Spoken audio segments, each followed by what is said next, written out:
नमस्कार, आप देख रहे हैं SR2। मैं देवेंद्र सिंह लड्डू। पटना सिटी में एक ऐसा स्थान है जहां डिवाइडर से सैकड़ों लोग दुर्घटना का शिकार हो गए हैं। सैकड़ों की संख्या में, चाहे वो 4 व्हीलर हो, 10 चक्का हो, 14 चक्का हो, 20 चक्का हो या फिर 2 व्हीलर हो, ये तमाम लोग इस डिवाइडर से लोग दुर्घटना के शिकार हो रहे हैं। वो स्थान है चौक शिकारपुर चौकी। जब शहीद भगत सिंह चौक से ये रास्ता मैं आपको पहले दिखला देना चाहता हूँ। ये शहीद भगत सिंह चौक का रास्ता से सीधे आप आइएगा और यहाँ से मुश्किल से 500 मीटर के दायरे पे आइएगा तो चौक शिकारपुर के पास जैसे ही इन करेंगे तो डिवाइडर है, बीचों बीच एक डिवाइडर है। इस डिवाइडर को दिखला देना चाहता हूँ।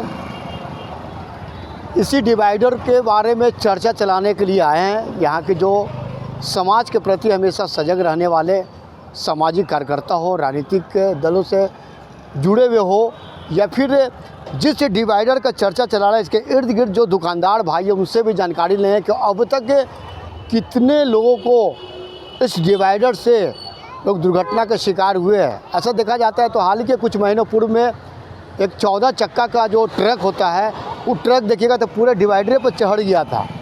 मैं भी आया था, उसको उस घटना पर खबर भी मैं बनाया था। इस लोगों का कहना है क्या, ये जानकारी लेना बहुत ज़रूरी। अक्सर देखा जाता है कि इस डिवाइडर के चलते काफ़ी हो हल्ला हुआ है, हंगामा तक हुआ है। हम उसी डिवाइडर के बारे में आज यहाँ के स्थानीय लोग से जानकारी लेने के लिए आए हैं। क्या कुछ कर रहे हैं यहाँ के स्थानीय लोग, हम सीधे चलते उनका। शिकारपुर का डिवाइडर के बारे में आपके क्या सोच है? ये जो डिवाइडर है, जो सरकार के लापरवाही कारण प्रतिदिन घटना होता रहता है। माँ बहनों का धक्का लगता है, गाड़ी घोड़ा इस पर चढ़ा जाता है और आम अफसर जितना रास्ता से मंत्री अफसर आते जाते हैं, कोई नहीं इसको देखभाल करने वाले हैं। अनेकों बार जनता द्वारा और मीडिया द्वारा दिखाया गया है, उसके बावजूद भी नहीं कोई इसका उपाय किया गया है। स्थानीय लोगों द्वारा कुछ रोकथाम के लिए सिंगल के उपाय यहाँ के नागरिकों द्वारा किया गया है, जिसके कारण कुछ राहत अभी है, लेकिन सरकार सोया हुआ। जी हाँ, बताइए। आपका तो यहाँ पे स्थानीय आपका दुकान है जी। आप तो एकदम लाइव देखते होंगे तस्वीर, एकदम पूरा लाइव देखते रहते हैं हमेशा। पहले भी हम इस चीज़ को हम बोल चुके हैं आपके माध्यम से। दूसरा बात यह है कि जब से दुकान खोला सवेर से बस चालू हो जाता है। कभी मोटरसाइकिल है तो कभी कार है तो कभी एंड ज़्यादातर बाहरी के लोग जो है उसमें ज़्यादातर धक्का लाते हैं, उनको जानकारी नहीं होती है। दूसरा बात यह है कि हमेशा इसको बोला गया, अक्सर दिन रात में शाम में हमेशा धक्का लगता है। दूसरे अलावा कभी कभी ऐसा होता है, कभी किसी का शर्ट फट गया तो किसी का पैर टूट गया, किसी का गाड़ी के पीछे गरीब आदमी का शीशा टूट गया। अनजान व्यक्ति गुरुद्वारा में आते हैं पहुंचाने के लिए, उनके सबसे ज़्यादा नुकसान होती है। अभी तक कितना एक्सीडेंट देखा? इसमें कम से कम तो मेरे बेगिनती है 150-200 से तो कम देखा नहीं जब से ही लगा। ज़्यादा ही हो सकता, कम नहीं हो सकता। जारा में ज़्यादा होता है, इसे कुहासा के कारण सबसे ज़्यादा होता है। अब एक मरते कैसे सरकारी गाड़ी भी कई बार एक्सीडेंट हो चुकी है, भले बाईपास थाना भी एक मरते एक्सीडेंट हो चुकी है। इसमें ऐसा बात नहीं है। इसके कारण बहुत इसके लिए सुधार चाहिए और कुछ नहीं चाहिए। जी, आप क्या सोचते हैं सर? ये डिवाइडर क्या सरकार की लापरवाही, सरकार की दोषी है? नहीं, देखिए इसका जो डिज़ाइन जो बनाया, जिन इंजीनियरों ने 350वां जब मनाया जा रहा था गुरु गोविंद सिंह जी महाराज की प्रकाश पर 2017 में, उस समय 2 डिवाइडर के निर्माण हुआ। एक चौक शिकारपुर चौकी के सामने और दूसरा जो आप दिखा रहे हैं वो भी चौक शिकारपुर में है, इसके सामने नेहा सोफा के सामने। तो दोनों का डिज़ाइन मैं कहूँगा कि यहाँ सर्वथा अनुपयुक्त है। गलियाँ मतलब ये जो सड़क है संकीर्ण है और ख़ास करके जो दूसरा वाला जहाँ हम लोग खड़े हैं उसके जो नॉर्थ की तरफ लाइट की व्यवस्था नहीं है। और जैसा कि हमारे मुन्ना भाई ने बताया कि अक्सर शाम में और रात्रि में ये दुर्घटनाएं होती हैं। इसका कारण ये है कि रात में लाइट की व्यवस्था नहीं होती और ज़्यादातर जो दुर्घटनाएं होती हैं वो बाहर के आदमी को होती। तो हम क्या संदेश देना चाह रहे हैं, पटना सिटी आके उनको ये लगेगा कि न केवल डिज़ाइन बल्कि हम सब की भी कहीं ना कहीं नागरिक की जिम्मेवारियाँ होती हैं और जिम्मेवारियों का बोध था कि हम लोगों ने बीच में अभी एक बैरियर लगाया है, जो पुलिस का बैरियर होता है, जिससे कि लोग सतर्क हो जाए। तो अब तक सैकड़ों घटनाएं हो चुकी हैं छोटी बड़ी, जिनमें से दर्जन भर तो फैटल रही है, बिल्कुल मतलब कि प्राणघातक रही है।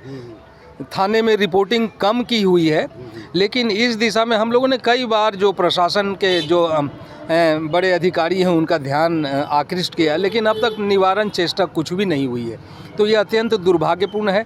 मुझे ऐसा लगता है कि यहाँ पर इस बात की कोशिश होनी चाहिए कि जो वर्तमान में डिवाइडर है उसके बजाय एक छोटा सा डिवाइडर ईंट का बनाया जाना चाहिए, अगर इसकी बहुत ज़रूरत है भी तो, क्योंकि जिस इरादे से इसको बनाया गया था वो ना हो कि ये दुर्घटना का सबब बन रहा है। तो ज़रूरत तो इसको इमीडिएट हटाने की, अगर प्रशासन खास करके जो सड़क निर्माण विभाग है वो अगर ये समझती है कि ये बहुत ही ज़रूरी है तो ईंट का 9 इंच का डिवाइडर बना दिया जाना चाहिए, जिससे कि डिवाइडर का डिवाइडर भी होगा और दुर्घटनाएं भी उस रूप में नहीं होंगी। तो मैं समझता हूं कि इस दिशा में त्वरित कार्रवाई किए जाने की ज़रूरत है, जिससे कि जान माल का नुकसान उत्तरोत्तर न हो। सबसे बड़ी बात कि एक डिवाइडर का मानक होता है पथ निर्माण विभाग में, कम से कम रोड की चौड़ाई मिनिमम 30 फीट होना चाहिए। 30 फीट के चौड़ाई के रोड में कोई डिवाइडर नहीं होता है। 30 फीट से यदि ऊपर है, 40 फीट या 50 फीट का है तो डिवाइडर दिया जाता है। और ये सड़क चूँकि बहुत ही कंजेस्टेड है, बहुत ज़्यादा ट्रैफिक वाला सड़क है, और पटना साहिब में मतलब पर्यटन के हिसाब से देखा जाए तो बहुत सारे जगह ऐसे हैं जहाँ पर्यटन के लिए लोग आते हैं। तो उसमें एक गुरु गोविंद सिंह का गुरुद्वारा भी है जो बाहर से लोग आते हैं। तो बहुत ही महत्वपूर्ण सड़क है, ट्रैफिक बहुत ज़्यादा लगा रहता है। तो यहाँ पे बीच में डिवाइडर 10 फीट के रोड पे देना खतरों से खाली नहीं है, और हम लगातार आए दिन देखते रहते हैं। अब मैं आपको एक दिखाता हूँ, मेरे पास एक फ़ोटो है जिसमें एक ट्रक जो है पूरा डिवाइडर पे चढ़ा हुआ है। उसमें बहुत बड़ी घटना घट जाती है, लेकिन किसी तरह वो बच गया। हाँ, उसका एक वीडियो भी है जो मैं आपको दिखा दूँ। पूरा ट्रक जो है डिवाइडर पे चढ़ा हुआ है, और इसमें बहुत सारे और भी घटनाएं जिसमें सीधा कार जो है चक्का ऊपर और उसका ऊपर का हिस्सा नीचे पूरा पलट गया। उसको भी हम लोगों ने निकाल के हॉस्पिटल भेजने का काम किया। इसमें हम लोगों ने उस समय के तत्कालीन पथ निर्माण मंत्री थे नितिन नवीन जी, उनसे हम लोगों ने मिला था, मिलकर उनको लेटर वगैरह दिया। पथ निर्माण विभाग में इसके खिलाफ उन्होंने लेटर दिया था कि आप सर इसको तोड़वाने का काम करें, लेकिन अभी तक कोई सुनवाई इस पर हुई नहीं है। हम लोगों ने प्लान किया कि अब इसको ब्रेकर ला करके हम लोग इसको तोड़ के हटा देंगे, जो होना रहेगा। जो कि चूँकि सारे दरवाजे हम लोग के लिए बंद हो चुके हैं, जिलाधिकारी महोदय के यहाँ से, पथ निर्माण विभाग से, मंत्री जी के यहाँ से, तो अब हम लोग के पास कोई उपाय है, अपनी सुरक्षा खुद करना है। तो उसके लिए हम इसको हटा दें। अब जो विभाग को केस करना हो केस करेंगे, हम लोग अपना ब्रेकर ला के इसको तोड़ के हटाने का ही काम करेंगे। इसके अलावा दूसरा कोई विकल्प नहीं बच रहा है। प्रफुल्ल कुमार पांडे, समाजसेवी वार्ड नंबर 62। विनय जी, ऐसा नहीं लग रहा कि बिहार के एकमात्र ये अजूबा डिवाइडर है यहाँ पे? नहीं, ऐसा मुझे नहीं लगता है। अगर इंजीनियरिंग के डिज़ाइन की बात करें तो कई ऐसे पुल पुलियाँ हैं जहाँ पर ऐसी समस्याएं हैं कि जहाँ जो ज़रूरत है उसके हिसाब से ना होके मतलब वो अनावश्यक रूप से वो बनाया गया है। तो कहीं ना कहीं दोष तो है ही, और कामना और कोशिश ये होनी चाहिए कि इसका अविलंब निराकरण हो, जिससे कि उत्तरोत्तर कोई ऐसी दुर्घटना ना हो। ये देखिए एक्सीडेंट होता हुआ क्या मालूम, तुम देखे हैं है ना? कभी कार, कभी मारुति, कभी कुछ। टू साइड में भी लाइट नहीं है ना?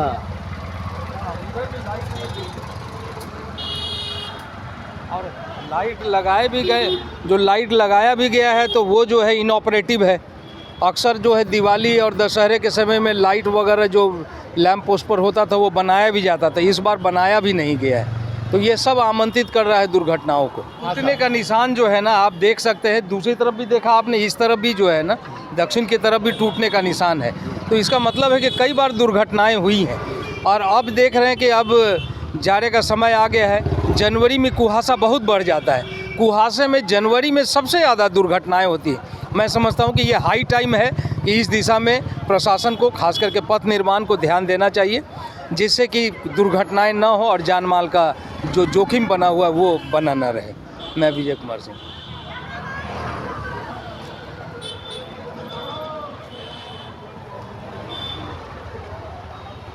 डिवाइडर की वजह से और ख़ास करके जो इर्द गिर्द जो पोल पर वेपर लाइटिंग की व्यवस्था होनी चाहिए उस तरह का लाइट नहीं है। सरकार से भी हम आग्रह करेंगे, जिला प्रशासन हो या ट्रैफिक पूरा सिस्टम से गुजारिश करेंगे कि इस डिवाइडर को अविलंब हटाया जाए। ऐसा साइट आप देखते रहिए। जय हिंद।